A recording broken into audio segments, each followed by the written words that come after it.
नमस्कार, मेरा नाम है अनुराग मिश्रा और आप जनता जंक्शन देख रहे हैं। बांग्लादेश में नवरात्रि के लिए लगाए गए पंडालों को इस्लाम परस्त कट्टरपंथियों ने तहस नहस कर दिया। ये घटना 13 अक्टूबर को हुई थी। इसमें उन कट्टरपंथियों ने हिंदू मंदिरों और दुर्गा पूजा के पंडालों को निशाना बनाया। मीडिया रिपोर्ट्स के मुताबिक इस हमले में 4 लोगों की मौत हुई है, साथ ही साथ 50 से ज्यादा लोग घायल हुए हैं। पहले तो लगा इस पर बात करने की जरूरत क्या है, ये बांग्लादेश का निजी मसला है, वहां के लोगों को इससे मतलब होना चाहिए। लेकिन उसके बाद एक और खबर आई इस्कॉन मंदिर पर हुए हमले की। जब खबर आई जिसमें एक श्रद्धालु को इन कट्टरपंथियों ने काट डाला और उसका क्षत विक्षत शव तालाब में मिला, तब सोचा और इस निष्कर्ष पर पहुंचने की कोशिश की कि क्या यह घटना सिर्फ बांग्लादेश से ताल्लुक रखती है, क्या यह घटना सिर्फ बांग्लादेश का निजी मसला है। तो एक चीज बार बार दिमाग में खटक रही थी कि भारत और पाकिस्तान और बांग्लादेश का बंटवारा किन किन आधारों पर हुआ था। उस बंटवारे का दंश क्या अब भी ये लोग, खास करके बांग्लादेश और पाकिस्तान में माइनॉरिटी बन गए लोग, भुगत रहे हैं। इसी चीज को समझने की कोशिश करेंगे बांग्लादेश में हुई इस घटना के परिप्रेक्ष्य में। ज्यादा पुरानी बात नहीं है, बांग्लादेश और पाकिस्तान दोनों ही भारत हुआ करते थे अभी 74 साल पहले तक। दोनों मजहब के नाम पर 1947 में भारत से अलग हुए। लेकिन देखिए इनकी खूबी कि वो मजहब के नाम पर एक नहीं रह पाए। 1971 में पूर्वी पाकिस्तान बांग्लादेश बन गया, लेकिन दोनों देश आज भी मजहब के पांव तले दबे हुए हैं। न तो पाकिस्तान की जनता को मोहम्मद अली जिन्ना का वो भाषण याद है कि अब इस आजाद पाकिस्तान में हिंदू मुसलमान का कोई भेदभाव नहीं चलेगा, न ही बंगाली मुसलमानों को शेख मुजीब का बांग्ला सर्वोपरि का वो नारा याद है। दोनों देशों में इस्लाम के नाम पर जोर जबरदस्ती और हिंसा करने में कई लोगों को कोई संकोच नहीं होता है।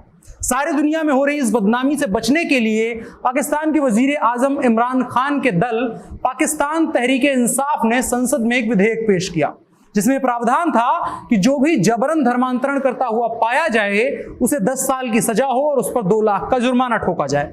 खुद इमरान खान इसका समर्थन कर रहे थे, लेकिन कट्टरपंथियों ने इतना जबरदस्त दबाव उनकी सरकार पर डाला कि उसे इस विधेयक को वापस लेना पड़ गया। धार्मिक मामलों के मंत्री नूरुल हक कादरी ने कहा कि यदि यह कानून बन जाता तो देश में शांति और व्यवस्था चौपट हो जाती।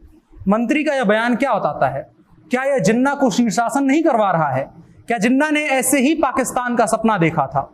उधर बांग्लादेश का हाल थोड़ा सा पाकिस्तान से बेहतर है, लेकिन अब भी वो पाकिस्तानी पूर्वाग्रहों से मुक्त नहीं हो पाया है, जिसकी नजीर हम वक्त वक्त पर देखते आए हैं और 13 अक्टूबर को भी देखी।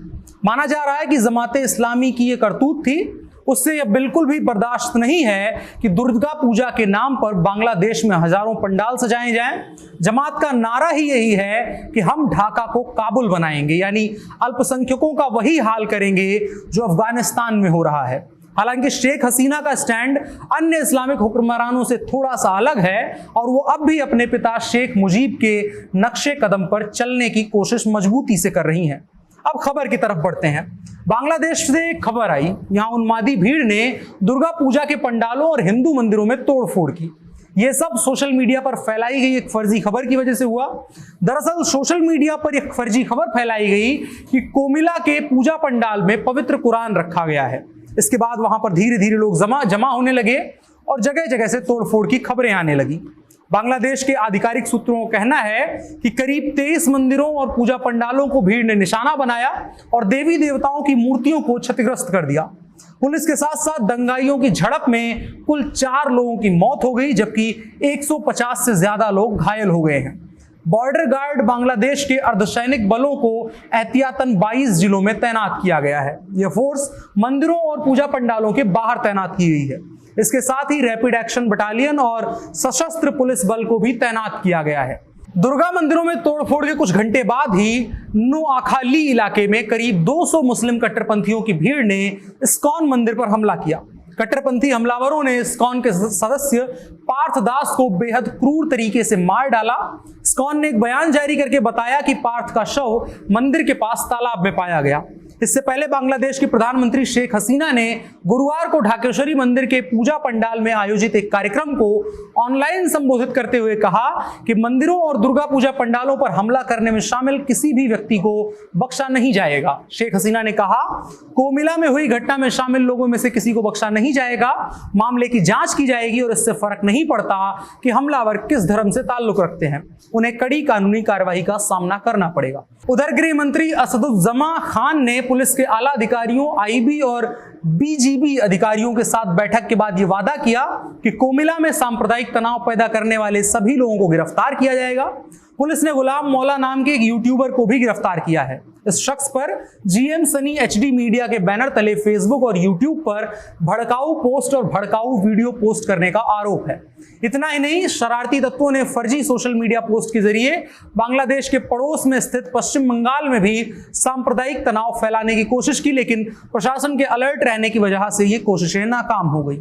शुभेंदु अधिकारी, राहुल सिन्हा समेत पश्चिम बंगाल के बीजेपी नेताओं ने तुरंत पार्टी के केंद्रीय नेतृत्व से संपर्क किया और प्रधानमंत्री नरेंद्र मोदी से तुरंत इस मामले में हस्तक्षेप करने का अनुरोध किया। इन सारी घटनाओं को देखने के बाद एक चीज तो साफ हो जाती है कि बांग्लादेश में हालत हिंदुओं के लिए ठीक नहीं है। भले ही शेख हसीना की छवि ऐसी हो कि वो सबकी बेहतरी के लिए काम कर रही हों, लेकिन ये घटनाएं इस चीज का इशारा करती हैं कि बांग्लादेश में धार्मिक चरमपंथ और कट्टरपंथ एक बार फिर से पनप रहा है और बढ़ रहा है।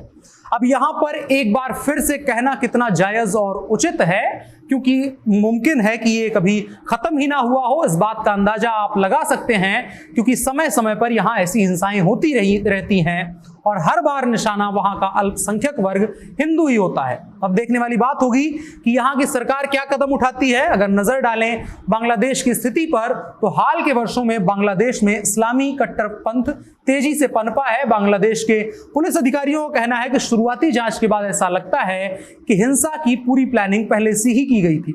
इसके पीछे जमाते इस्लामी, हिफाजते इस्लाम और बेगम खालिदा जिया की बांग्लादेश नेशनलिस्ट पार्टी बीएनपी का हाथ लगता है।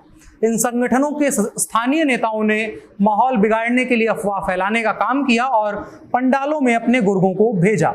फिलहाल अभी तक इस मामले में आगे कोई अपडेट नहीं आई है, लेकिन लगातार स्थितियां बदल रही हैं बांग्लादेश में। वहां का आला कमान लगातार इस चीज पर नजर बनाए हुए, भारत सरकार का भी लगातार इस पर स्टैंड क्लियर होता जा रहा है कि वो किसी भी प्रकार की हिंसा का समर्थन नहीं करते हैं।